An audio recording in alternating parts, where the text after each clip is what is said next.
We'll start now. Hello, Mr. Wright. I am Michaela Ramirez from Bookwrights House. Today, we are going to have an interview regarding your book, A View from a Train. Can you share to us what inspired you to write the book, or what inspired you to create the title, A View from a Train, and how does it connect to your personal experience? Basically, the view from a train is it's um, what I view my past to be. In other words, when I was in the military and I was doing different things, and then when I got on the train to live up to a request from the VA. The VA asked me to check and see the various four wars that I was involved in. And by working at the UTA on a commuter train, so I went out and I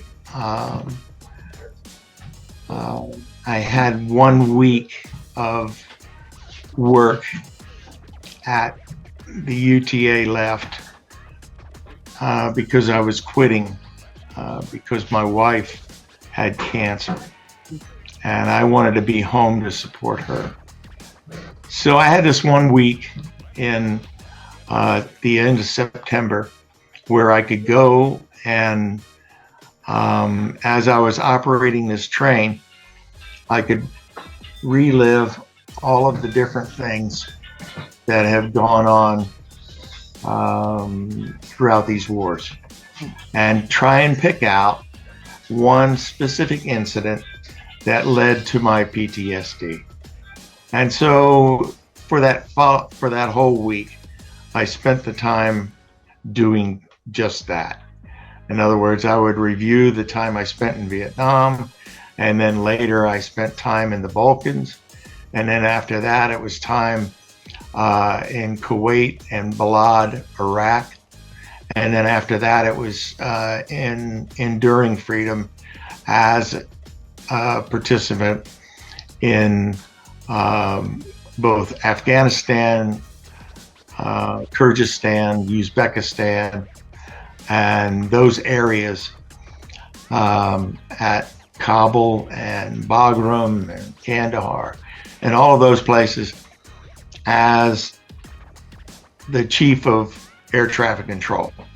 In other words, I would go in and do all of those kind of things. So to make a long story short, I spent the time during that week reviewing all of these different wars and looking for that one item that would have put me in a position of, okay, this is how PTSD started.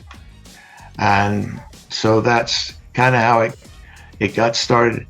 And the view is my view. It's my view of those wars. It's my view of how I reacted to those wars and what I really saw with my eyes. A View from a Train came about as I was getting through these wars. And I started thinking to myself, why don't you just put this in writing? Because I had all these notes from examining these wars. While I was operating the train, when I would get stopped, I'd write down some notes. And especially at the end of my shift, I had like an hour and 10 minutes where I could sit down and write down the thoughts that I was having. And so actually the book goes through that type of thing. You've been in the service for quite some time, and transitioning from military and civil service to art and then to the UTA, how did these varied careers influence your perspective on life and this book? Well, I think art was very much a part of my life when I was younger, a lot younger. In grade school and high school, that kind of thing, and some in college, quite a bit in college in terms of course study and so forth. And then when I got out of college, I pretty much quit art and dealing with art and doing those kind of things. And then as time progressed, and I had gone to the Balkans and had seen a few things over there that really upset me to the bone. My wife introduced me to art again by buying me a bunch of paints and brushes and canvases and those kind of things, and had me get back into painting. So that's how I got back into that. And it was, probably 30 years ago now. But the thing is it was very timely in terms of there's a certain amount of healing that goes on in the art. And so when I got out of the military and I had taken those other trips, I was already back into painting and stuff like that. Yeah. And it was something that I really wanted to do, and I always have wanted to be an artist. In other words, when I was a kid, I loved painting the Disney characters and drawing them out and making flip things that you could watch motion and stuff. And I would do that kind of stuff. And then I'd paint other scenes and things such as that. And then I think when I was in the civil service, and a combination of that and the military, I needed something structural to kind of ground me, because I was very uptight. I just didn't know where to go. I didn't know what to do. And I needed something to move me ahead. So I painted some murals and some other stuff, and I painted a great big map of the world that was like 19 feet tall and 23 feet wide in this church that I attend. And I also painted other pictures and other things that for people and for like commission work. And since then, I've done quite a bit more of it. Problem is it wouldn't create a lot of income. Yeah. I mean, it created some income, and it was nice, and I had my retirement checks and stuff like that. But a few things that happened in my life and stuff like that, I moved on to applying to work at the UTA, Utah Transit Authority, as a engineer. And it was on a commuter train, and so I spent approximately five and a half years doing that. And I've had a couple of accidents while I was working there, and messed up my leg really bad. So it's all in the book, all these kind of things. And that's pretty much how I transition between the things.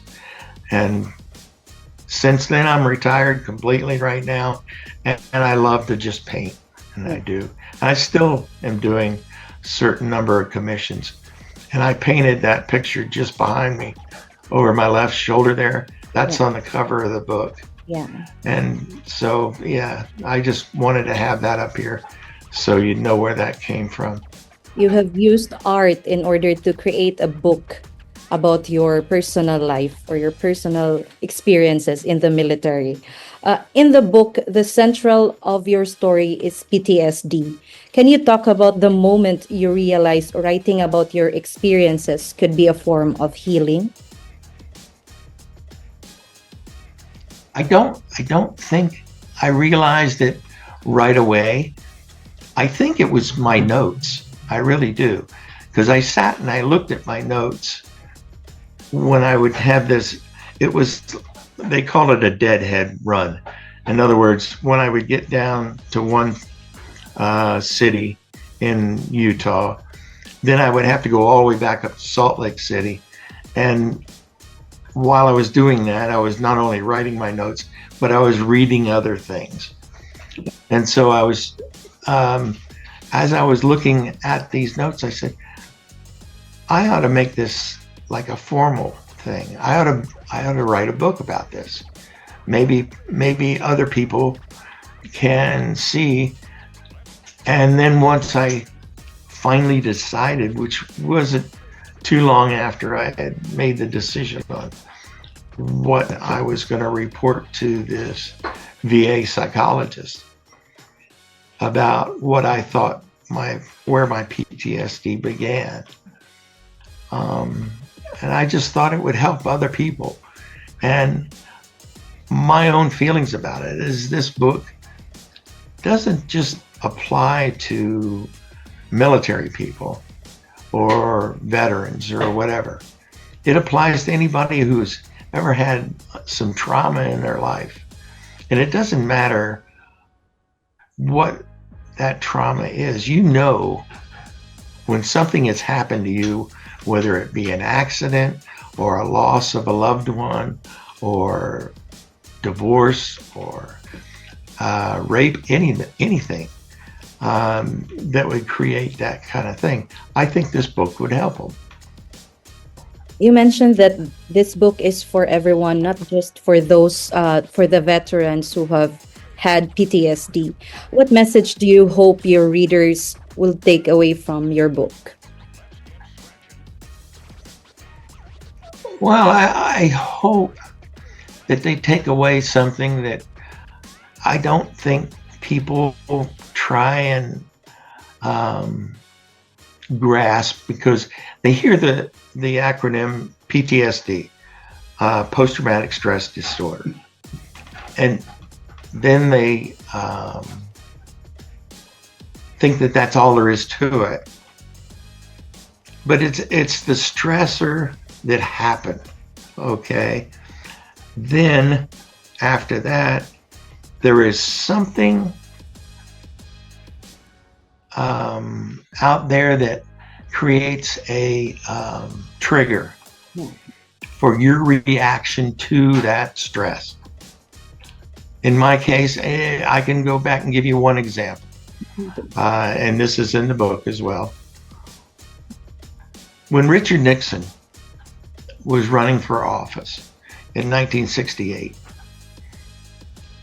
prior to that, there was ongoing talks between the Johnson administration and the South Vietnamese about trying to create some kind of a ceasefire, trying to end hostilities, trying to end that war. And that's what I wanted anyways. And that's why I felt so good about Bobby Kennedy. And that's who I was going to vote for. It was the first time I was going to get a chance to vote.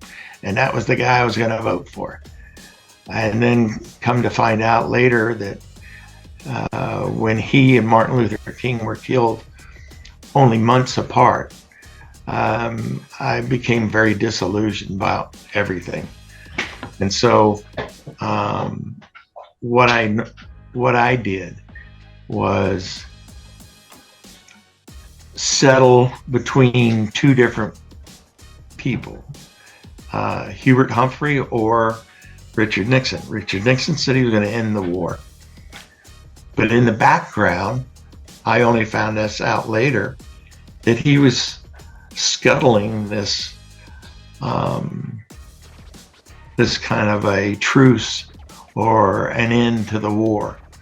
And so by him doing that, he could keep the war going so that people would continue to be upset with the Democratic administration that was in power at the time. And they would vote for him because he was going to fix this war. And he couldn't have a truce going on. So I find this out later, a few years later, after I had been to Vietnam. And then here I was in Vietnam at a place called Khe Sanh. And actually reading the Stars and Stripes, I could see where he had said there were no troops in Laos. And I was reading this paper, and I was sitting in Laos at the time when I was reading it. I was sitting on a tank, and I asked the guy who was working on the tank, I asked him, I said, "Where are we?" And he said, "We're in Laos. We're about 3 miles west of your Khe Sanh and in Laos." And I said, "Well, Nixon says we're not here." Yeah, and it was just things like that. And then later on, I found out that he had scuttled these peace talks. And between 1968 and 1975, we lost another 20,000 GIs. And from that point forward, it created such an anger in me to understand it in that form, that other political leaders that came along after him and lied to the American people or lied to everyone is what created this in me. That was how I reacted to the post-traumatic stress disorder of seeing killing and people being killed and stuff like that in Khe Sanh. And then moving ahead and then finding out that your own president was creating this problem and did not care. So I don't want to get into a long thing. Read the book. Yeah. It must have been emotionally taxing for you. How did you balance the deeply personal nature of your story with creating something relatable to a broader audience? Well, I tried to bring in the more personal things, the things like between me and my wife and me and my kids and stuff like that, as a way of helping people to understand that this is a real story. This isn't something that I'm trying to beat a political hammer. I'm not. It just happened to be that every Republican president that I ever ran into lied. They all lied. All of them were lying. Whether or not the Democrats were lying, I don't know.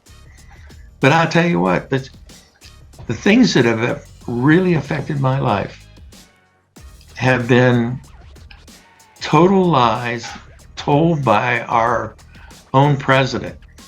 And the only reason I went to the VA was because when Donald Trump came down that escalator, he came down there and he lambasted those people at the border, southern border. He called them rapists, thieves, criminals, everything he could call them to stir up hate and discord in this country. And that was the thing that kind of triggered my anger. I said, here's another guy that's willing to go out there and start a war and send people like me and other people off to fight these damn wars. And I don't want to fight no more wars. I don't want any kids fighting wars that are useless wars. And so, there was a lot of pressure on me in terms of writing this book. But I wanted to bring in the personal side of the thing, like with my family and with my job. And someone wrote a review about this book that I really appreciated. It was like a metaphor. In other words, the action of the train and the starting and stopping and all of the different things that went on with the train and me fixing it and my fears of killing somebody with that train as a metaphor for my time in the military. And I thought that was really insightful because that's what I was trying to do. I was trying to have people visualize a person living his life and working in a job who is plagued by this, by these triggers that are going off. That's Your basically it. decision to leave your job is to support your wife. That this is a poignant part of your story.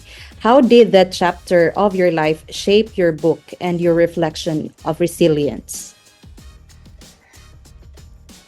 Oh, I would I would say that was probably the strongest part of me getting to a point where I felt like I needed to write this book. You know, you go through that previous June I had gone through, and all of the physical things like the physical and the hearing tests, all of the other stuff that they do with you before they give you a rating. And I went in and saw some psychologists, and I had told them that they asked me if I'd ever been in combat, and I said, yes, I've been in combat. And was this in Vietnam? And they asked, and I said, well, it was there, and it was in the Balkans, and it was also in Afghanistan and Iraq and Kuwait and so she just said, okay, that's it, and sent me on my way. And I went through all of these other things. I needed 5 years with UTA of work, and I needed for a retirement. So I could draw a retirement. I needed 5 years. And so I broke my leg really bad. And so I was out of work almost 10 months. And then I get back to work. And then I asked them about retirement. You know, because of all of these things, and because of my wife having a diagnosis of cancer, my stuff was in June, Carol's stuff was in July. And so I decided at the end of September to quit work and help support her, because she was going to do this in a natural way. She wasn't going to go in there and get hacked up, and she just didn't want to do it that way. She wanted to do it naturally. And so I wanted to be there to support her, even though it scared the daylights out of me. So anyways, to make a long story short, I know it's really drawn out, but from that June to September, there was a lot of things going on. And I wanted people to understand that everybody's life has these ups and downs, has these things happen to them, that they make certain decisions. Your choices are one thing. I mean, I volunteered to go to the Balkans. I volunteered to go to Iraq. I volunteered to go to Afghanistan because I was searching for something I thought I had lost back there in Khe Sanh. And it turns out I didn't. I was carrying all this drama and all this crap with me all the way through my life. And it was affecting both my relationships, and I wanted people to understand that. I don't know if that answered your question or not. It did. What role has the support of your family, especially your wife, played in your healing journey and in writing this book?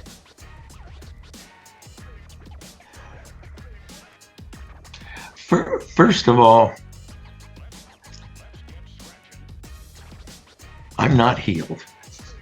The thing I want to point out here is that I'm not healed.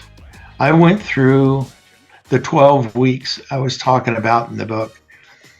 And the best thing about those 12 weeks was the fact that I understood all of a sudden. I started understanding where the drama and trauma and drama all started. Okay, if you understand that, then you can understand almost anything in terms of what PTSD is, how your body reacts to it, how your mind reacts to it, and everything like that. But you don't heal. It doesn't go away. It's not even healing. But the thing is, if you have family and you have people who encourage you to go and find that understanding, it is so important that you move ahead. In other words, I can deal with this stuff now. I know where it's coming from. And when I start getting edgy and start things like that, I know why it's happening. And if you know why it's happening, you may not be healed, but you have an understanding where you can adjust to it and you can make it work. And you can figure out how you can do things differently. If this thing upsets you, then you have to know that why that upsets you and do something about it. Yeah. And that's what I didn't know before that. And you can call it healing if you want, because I guess it is a sense of healing, but in actuality, you never forget. You never forget. You just learn Ever. to live through it. I think Exactly. that's what it is. Exactly. Mm-hmm. Okay, so if you could speak directly to someone currently living under the cloud of PTSD, what would you want them to hear from you? Get help. Get help. Go to the VA or go wherever you can get help. If you're a person that just under PTSD from a traumatic accident or something, or a loss of someone, go get help. Seek out help, and it'll shed some light on the situation. Don't sit there and let it fester and continually, day in and day out, go through your life in this constant feeling of loss and stuff like that. Get help. That's all. Despite experiencing or having PTSD, what are you most proud of, both in life and in writing the book? That's a good one.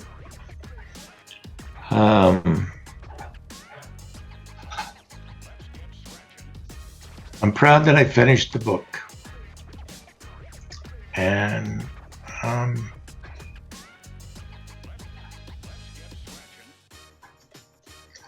most proud of my service time. That's all I can say. And all things work together for the good. And I think your family, you're proud of them for sticking with you. You're proud that you stuck it out in the military, and you're proud that you actually finished what you started. The book, there were a couple of times where I didn't want to do anymore, and I just but I kept writing. I kept writing. And as I wrote and kept writing and kept digging through stuff and looking through old photographs to have them included in the book and stuff like that. It's just, yeah, I think that's what I'm most proud of, is that I finished it. I got it all done. So. So what's next? Are there any stories you'd like to tell or the projects that you'd like to pursue in the future? Well, I think, the book leads up to a point where myself and this psychologist from the VA she helped me to make the decision on what was the most post-traumatic stress disorder decision. In other words, this was a strong thing. But the 12 weeks work that went into that after we decided that, I mean, I ended my book there with a visit to my church and stuff like that, where I spoke on that Sunday and things like that. But that 12-week period where we examined this one soldier that died basically at my direction. I sent him to another part of the airfield that we were on, and he was killed, and it really ate me up. So the thing is I think from that point to how we worked our way through those 12 weeks and that one incident, I think it would be a good book. I think it would be helpful to other people, helpful to them to see that kind of thing and hear, what was discussed and that kind of thing. So I'm kind of looking at that, but I need to get to I've got all of the records and all of the papers and stuff like that, but I need to find out what was going on in my life. I've had a lot of people tell me they like reading my book because they like the history in it. Yes. I go through all of these presidents and all this time, like 40 some years worth. And they all like that history. And so I'm trying to figure out how to put the history along with these 12 weeks and what happened after that. Okay, so where can kind of our readers and our viewers get your book, A View from a Train? Where can they get a copy of your book? Either through Amazon or Barnes and Noble. I think those are the main ones that I can think of. I've seen reviews in a lot of different areas, but I don't know if they supply books or not. Okay. I think that's the only places right now that I think they can pick up the book itself. And finally, one last question. What would you want to say to those who wanted to write also a book? Or to those starting? Well, I know a lot of other authors start with just sit down and start typing away, I guess. And I was never one of those. I had to take all those notes, and I wrote and rewrote and threw stuff in the trash. I even had a person who was going through my book, and they kind of set me back because they said a memoir can't be long. You can't have a long memoir, and this is 300 pages. But at one point it was 115,000 words, and that person, I respect them very much. they told me you need to cut at least 15,000 words out of this book. So I went and I actually did that. I actually cut that much out of it. So don't have thick skin, or you do have to have thick skin, I guess. Don't have thin skin, because if somebody comes to you and says, you know, I don't like this. This isn't any good. This isn't something that you would people will read or even buy. Forget it. Don't worry about that. Yeah. You don't need them. You need yourself. You need your own writing skills, and write it down. Write it down and do it. Just put it out there. If you think there's a reason that you should write that book because it's something that may help somebody else or may encourage them, then do it. Just do it. Don't rely on other people. I mean, you got to rely on people to edit your book, and you got to rely on going through that whole process. You know, I had argued and argued because I wanted all my pictures that are in the book to be in color. I said, people won't get the idea of what I'm trying to tell them if it's not in color. And they said, well, it's going to raise the price of your book. I said, well, then raise the price of the book. And we argued back and forth, but I won because I'm paying for it. But the thing is if you're interested in writing a book, then for Pete's sake, write it. Don't let people discourage you, and press on and get it done. It's amazingly satisfying when you get to the end of it.